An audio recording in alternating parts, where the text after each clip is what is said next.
down in Moab last week at the Easter Jeep Safari. Ran into Jeremy down there. So he's going to give us a little spiel on the AccuAir suspension system. It's bad.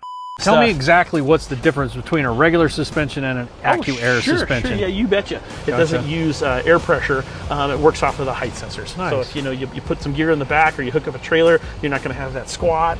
And then, like I said, you're getting the adjustability out of it for what you're doing with it. So kind of like the high-end Lexuses and the Toyota suspensions that lower and as you're going faster and whatnot. Exactly. So tell me, like, what size lift are you expecting for a typical JL? Sure, yes. For like a typical JL, it's like a 3.5 to 4-inch kit is what it rides around all the time. So you can put 37s on it easily. It has basically 3 presets built into the touchpad. Okay. And the presets are designed for the 3.5, 4-inch is where everything is basically designed for you to cruise around at. And then on the right, you can do your individual control for like leveling if you had a tint. The guys that are wheeling get pretty good with it. You can raise the front up to kind of get over an obstacle, and then if the bumper's going to drag, you can hit the back and raise the rear up, to miss it, or play with it on your climbing and on your descents.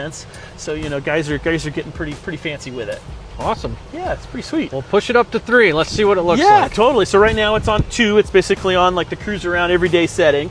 And then if you hit it on 3 here, wow, that gets it up there about 5.5 inches cool. of lift. That's quick though. I was expecting it to be like, no, that's quick. Yeah, it's real quick. Yeah, I'll take it all the way down to 1 here real quick. So that's basically like 1.5, 2 inches of lift. And then if you really wanted to get it low, you can actually get it all the way aired out onto the bump stops. So that's all the way on the bump stops, So like if you want to, help, grandma get into the back seat, or if you wanted to, load your dog up without him having to jump in and out all the time, you can do something like that. And then, all you got to do is just hit a button to take you back up to 2, and 2 will take you right back up. Just like that, and then you're ready to take off. That's cool. Yeah, so it's pretty sweet. So finally, question. Cost is always a big thing. What do these typically run for the suspension? Sure. So the kits basically run about $7,000 for the kit, and that comes with the real nice JRI shocks. And then you can actually upgrade to like a piggyback shock with adjusters on them for about a $1,500 upgrade.